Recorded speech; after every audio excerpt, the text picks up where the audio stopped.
Adreno မျိုးဖြစ်သွား ဟမ်ဘလို့ Adreno မျိုးချေရ ဒရီလိုမျိုးကြီးခြေတာ Dre ဟမ် Dre မဟုတ်ပါဘူး blender ပါ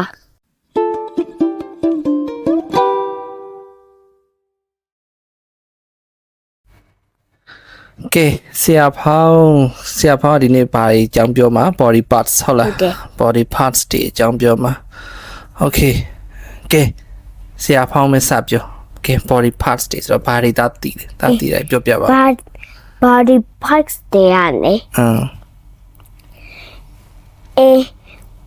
တခြားတော့မှာတခုမားတာစားလိုက်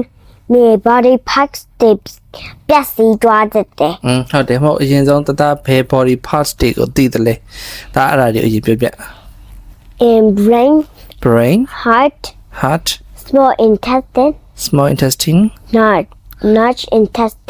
large intestine and stomach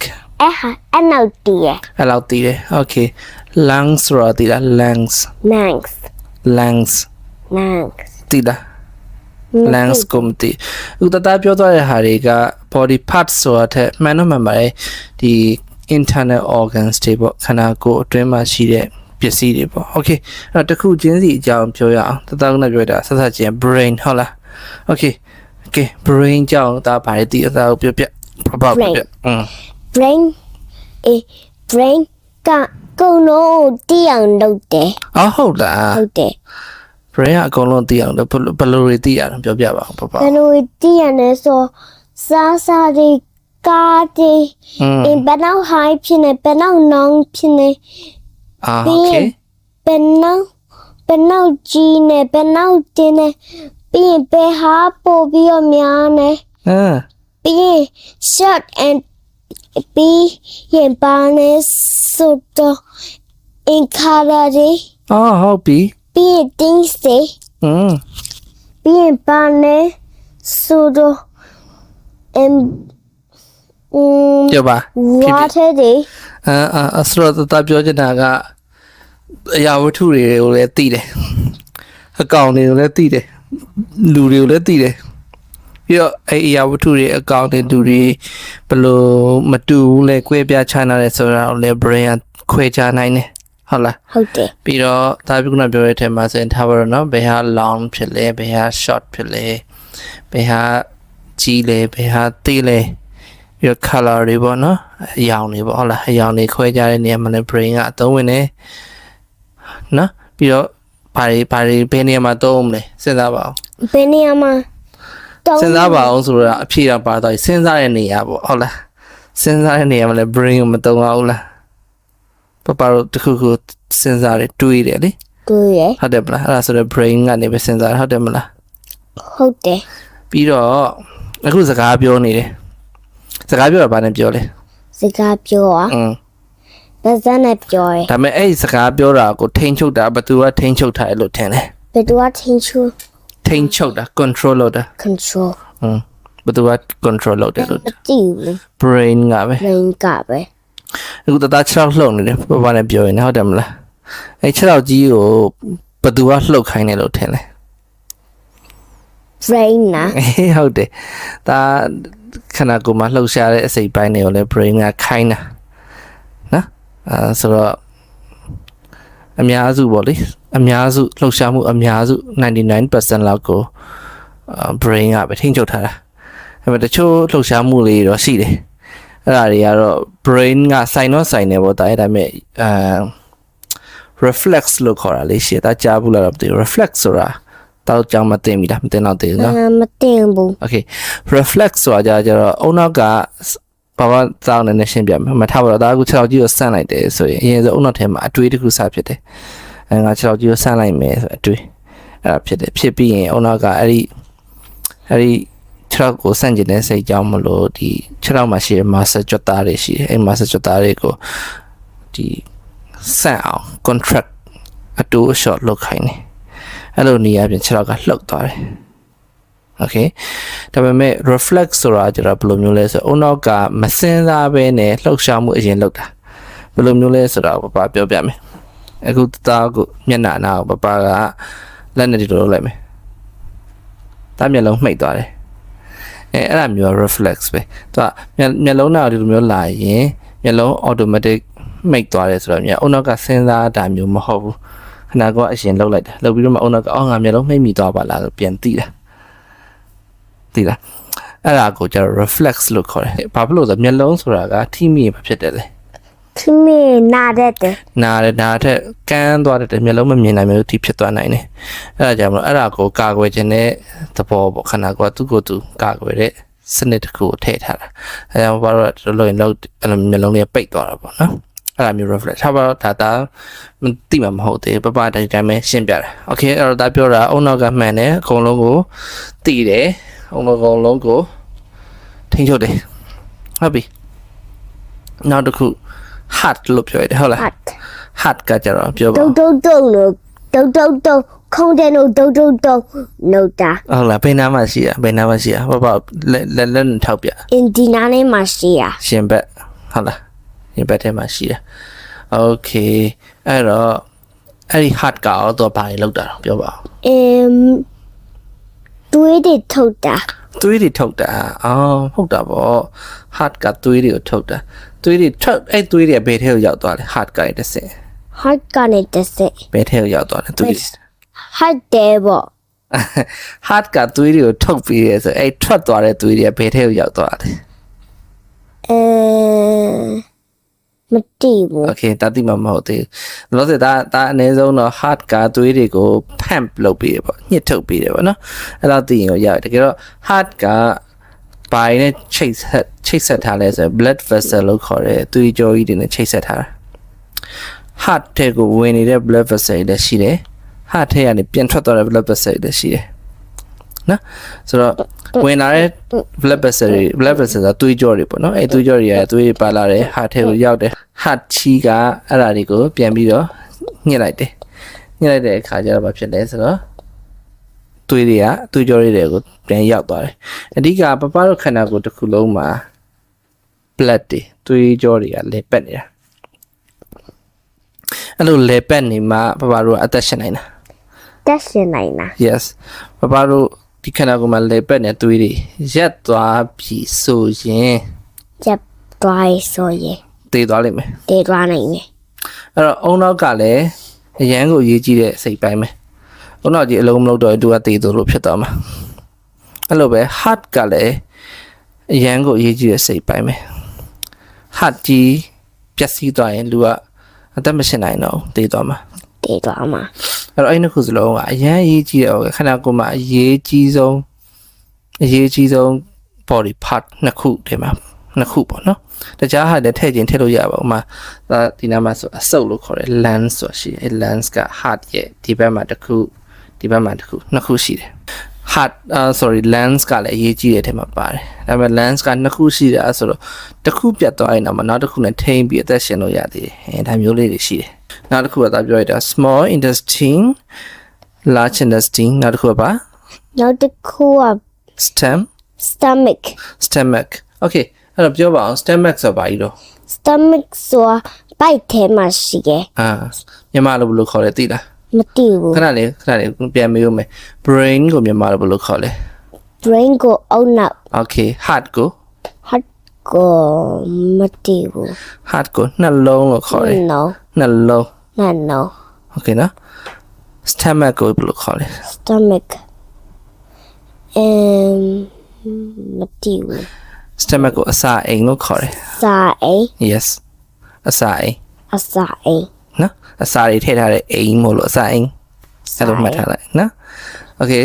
အဲ့ stomach ကဘိုက်ထဲမှာရှိရ stomach ကဘာလို့တော့ stomach ကဘာလို့ inside ချေရ အစာတွေဘလို့ခြေရတော့ပြောပါအောင် adrenal မျိုးဖြစ်သွား ဟမ်ဘလို့ adrenal မျိုးချေရ drill လို့မျိုးကြီးခြေတာ dream ဟမ် dream မဟုတ်ပါဘူး blender ပါ blender okay blender လို့ချေရ blender ကြီးတို့မျိုးအစာတွေကိုခြေပြစ်တာ ဟုတ်တယ် နင်းဟာကြောက်စရာကြီးပါကြီး တကယ်ချေပြတာ ခြေရတော့ခြေပါဘူးဒါပေမဲ့ blender ကြီးတို့မျိုးအစာတွေခြေရဆိုရင်ညီပိုက်ကြီးမှာ blender ကြီးရှိနေရလားဆို blender မဟုတ်ဘူး stomach အဲ့မဲ့ blender လို့ခြေရဆိုရင် blender ကြီးတို့ဂျွီးဆိုအဲ့လိုလိမ့်ခြေရလားအဲ့လိုလား မဟုတ်ဘူး အဲ့ဒါဘယ်လိုမျိုးကြီးလဲ ဒီလိုချေရ ဘယ်လိုမျိုးတော့လက်ကြည့်နေလား မဟုတ်ဘူးပြမယ် ဟုတ်ပြီ ဒီလိုပုံစံမျိုးချီရ โอเค stomach ကအဲ့လိုပုံစံမျိုးပဲအဲ့လိုပြောရရင်အဲ့လိုပုံစံအဲ့ထဲအစာတွေရောက်လာတဲ့အခါကျရင် stomach ရဲ့နိုင်ရန်နေရှိတယ်ဒီအဲ့နိုင်ရန်မထားပါတော့အဲ့နိုင်ရန်တွေကအစာလေးတွေကိုဒီလိုမျိုးလေးညှစ်ပေးတယ် ညစ်ပေးရဲ့ အဲ့တော့ညှစ်တဲ့အပိုင်းနဲ့ရှိတယ်အဲ့ဒါကိုကျတော့အဲ့ဒါလည်းအစာချေကြီးတစ်မျိုးပဲပေါ့နော်အစာကိုနှောက်လုပ်ပေးတာပေါ့အဓိကတော့အစာချေတာသူ့ထဲမှာအစာချေတဲ့ enzyme အရည်တွေထွက်တယ် acid တွေထွက်တယ် acid တွေထွက်တယ် အဲ့ဒီဟာတွေကအစာတွေကိုခြေပေးတာဒီကပပောက်စာရဲ့ဒီထမင်းတွေအသားတွေအဲ့ဒါတွေကိုစပြီးတော့အစာနဲ့မှစပြီးတော့ခြေပေးတာပေါ့နော် small intestine ကကျတော့အစာပြီးမှ small intestine လာလား small intestine ပြီးမှအစာလာလား sign ပြီးမှ small intestine တော်တယ်မှန်တယ်နော်အစာပြီးမှ small intestine လာ ဘာလို့လဲဆို sign is small intestine ရဲ့ပေါ်မှာ အပေါ်မှာဟုတ်တယ်ဒါအဲ့ပုံနေမြင်ဘူးလေပေါ့အเจ้าမတင်တာလားဟုတ်လား ကျောင်းမတီချင်နေမှာတင်တယ် ဟာဒီချင်နေမှာတင်တာโอเคဒီချင်နေမှာတင်တယ်အဲ့ဒါမှတ်မိသေးတယ်ပေါ့ဟုတ်လား BBS မှာမတင်ဘူးလား မတင်ဘူး โอเคအဲ့တော့ stomach ပြီး small intestine ရောက်လာတယ်ဟောဒီ small intestine ကကြဘာလို့လောက်တာတော့ အဲ့ထဲ food တွေရောက်သွားဒါမဲ့ဘာလို့တာလဲဆိုမသိဘူး ဟုတ်ပြီဒါတော့ပဲသိပါမယ်အဲ့ဒါကျွန်တော်နေရှုပ်ထွေသွားတယ်တကယ်တော့ small intestine ဆိုမြန်မာလိုပြောရင်တော့ဥသိမ်ပေါ့ဥသိမ်ဥရဲ့အစပေါ့တိုင်းနော်ဟုတ်ပြီ large intestine ဆိုတာကြတော့ဦးကြီး ဟုတ်ပြီဦးကြီးဦးမကြီး yes ဦးမကြီးအဲ့တော့ small intestine ကလည်းတကယ်တော့အစာချေတာပဲဘလို့မတူတာလဲဆိုတော့ဒီ stomach ထဲမှာခြေတဲ့အစာတွေကတချို့ခါတွေကအကုန်မခြေသေးဘူးကြံနေသေးတယ်အဲ့ဒါတွေကို small intestine မှာဆက်ပြီးတော့ခြေဖြတ်ပေးတယ်သူကအစာခြေတဲ့အရည်တွေမျိုးစုံရှိတယ်အစာအုပ်စုတွေဒါနည်းနည်းတည်သေးလားကဲတော့ထည့်မိလိုက်အစာအုပ်စုဘယ်နှမျိုးလောက်ရှိသေးလဲ စာအုပ်စု ပပစားနေတဲ့အစာတွေလေအစာတွေမှာအခြေခံအဖြစ်ဒီအစာတွေကို group တွေခွဲလိုက်ရင် group နှစ်ခုလောက်ရှိတယ်ထင်တယ် fruit Okay. vegetable fruit ပြီးတော့ဆက်ပြော ပြီး juice or water juice or water okay ဆက်ပြောကြည့် ပြီးဒီနောက်ပဲရှိရ ဟဲညီမစားပေမဲ့တခြားအစာတွေရှိသေးရဲ့လေစက်သားတွေဝတ်သားတွေပဲထည့်မလဲကဲအဲ့ဆို စက်သားဝတ်သားရ vegetable မှာပါပြီးစား စက်သားဝတ်သားလေ vegetable ဆိုတာအသီးရွက်တွေကိုခေါ်တာလေ ရွတ်တယ် စက်သားတွေဝတ်သားတွေ meat ပေါ့အသားတွေမှာပါမယ်ပြီးတော့သားစားကြက်ဥတွေပါကြတော့ဘယ်ထဲပါမှာလဲအဲ့ဆိုနွားနို့ဆိုဘယ်ထဲပါမလဲ နွားနို့ juice တွေပါမှာလား ဟုတ်တယ် မဟုတ်ဘူး မဟုတ် ဟုတ်ဘူးဘာပြောနားထားနော်အဲ့တော့အစာအခြေခံအဖြစ်အစာအုပ်စု၃ခုရှိတယ် carbohydrate လို့ခေါ်တယ် carbohydrate ဆိုတာကဘာလို့ဆိုထမင်း ထမင်း ဆန်ပေါ့နော်ဆန်နဲ့လောက်ထားတဲ့အစာအသောက်တွေအကုန်လုံးထမင်းတွေခောက်ဆွဲတွေကြာစံတွေအီကြာကွေးတွေပလာတာတွေပေါက်စီတွေအကုန်ပဲဂျုံတို့ဆန်တို့အဲ့ဒါနဲ့လောက်ထားတဲ့ပစ္စည်းတွေအမှန်တည်းက carbohydrate ထဲမှာပါတယ်carbohydrate အုပ်စုတစ်စုရှိတယ်နောက်တစ်ခုကအသားအုပ်စုပေါ့နော် protein တွေရတဲ့အုပ်စုတစ်ခု protein ကပေါစားတဲ့အသားတွေပါမယ်ငါးတွေပါမယ်ပဇွန်တွေပါမယ်ကနန်းတွေပါမယ်ကြက်ဥတွေပါမယ်ငုံဥတွေပါမယ်ပြီးတော့နွားနို့တွေပါမယ်ဒိန်းချင်းတွေပါမယ်နော်အဲ့ဒါတွေက protein တွေများများရတဲ့အုပ်စု protein အုပ်စုဖြစ်ပြီးတော့ကျန်တဲ့ဒါပြောတဲ့ fruit or vegetables တွေအကုန်လုံးဒီ vegetable အုပ်စုတွေပါမယ်ပါသွားတယ်သူကကျတော့အသီးနှံနေဆိုတော့အပင်တွေကရတဲ့အုပ်စုအဲ့လိုမျိုးအခြေခံမျိုး၃ခုခွဲလိုက်လို့ရတယ်ခွဲတဲ့အခါကျတော့ဒီအဲ့ဒီအုပ်စု၃စုကိုအစာခြေတဲ့နေရာမှာလဲအစာခြေတဲ့အရည်တွေကတခုတခုမတူကြဘူးခုနပြောတဲ့ဆန်နေထမင်းနေခောက်ဆွဲတွေကြာစံတွေအဲ့လိုဟာမျိုးတွေစားမိတယ်ဆိုရင်အဲ့ဒါတွေကိုခြေတာကဘယ်နေရာမှာအဓိကစားခြေလဲဆိုရင်ဒီပပရော stomach ထဲမှာအဓိကခြေတယ် stomach မရောက်ခင်လည်းခြေနေတာမျိုးတွေလည်းရှိတယ်ဟာပါတော့ဒီ molecular level အထိခြေတာကိုပြောချင်တာအဲ့ဒါတော့အခုတော့နားလည်းမဟုတ်သေးဘူးနောက်ပိုင်းကျသာဖြစ်ဖြစ်ချင်းအတန်းနဲ့ကြည့်လိုက်ပုံနာလဲတာလိမ့်မယ်အဲ့ဒါတွေနော်နောက်တစ်ခု အဲ့ဒီ small intestine ခုနပြောတဲ့ small intestine နဲ့မှာကျွန်တော်ဘာလို့အဓိကစားပြီးခြေလဲဆိုရင်ဘာလို့အဲ့ဒီအသား protein အုပ်စုဘာသာချက်သားဝတ်တာနွားနို့ချုပ်အဲ့မှာပါလာ protein နေအဲ့ဒါတွေကို molecular level ထိရအောင်တော့အစာတွေခြေတယ်ဒီအသီးရွက်တွေကတော့တောက်လျှောက်ခြေတော့ခြေတယ်ဒါပေမဲ့တော့လုံးဝခြေအောင်မခြေနိုင်ဘူးအဲ့တော့အသီးရွက်တွေမှာ fiber လို့ခေါ်တယ်အမြင်လေးတွေကျန်ခဲ့တယ်အဲ့အမြင်တွေကအဲ့အစာတွေလုံးထွေးပြီးပါလာပြီးတော့နောက်ဆုံး large intestine ကိုရောက်တယ်large intestine ပို့ပို့လို့တာ yes man အဲ့ဒါပဲပြောမလို့ပို့ပို့လို့တဲ့ခါကျတော့အသီးအနှံတွေ fruit တွေ vegetables တွေများများစားရဆိုရင်သူတို့ကခြေလို့မရတဲ့ fiber အမြင်တွေ vegetables တွေမှာအများကြီးပါတယ်ပါတဲ့ခါကျတော့ large intestine ကိုလည်းအဲ့အမြင်တွေကပါလာတယ်အဲ့ဒါဘယ်လိုဖြစ်တုံးဆိုတော့ large intestine မှာဒီအမြင်တွေနဲ့ပပဖြစ်လာမဲ့အစာအဟောင်းတွေပေါ့ပပခြေပြီးသားအပြင်ကိုစွန့်ထုတ်မဲ့အစာအဟောင်းတွေနဲ့အမြင်တွေနဲ့ရောသွားတယ်ရောသွားပြီးတော့ဘယ်လိုဖြစ်လာလဲဆိုတော့ဤတုံးလေးတွေဖြစ်သွားတယ်ဤတုံးပုံစံလေးတွေဖြစ်သွားတယ်အဲ့လိုအတုံးပုံစံတွေဖြစ်မှတော့အရှိကိုဆက်သွားလို့ရတာအရှိကိုညှစ်ထုတ်ရလွယ်တာ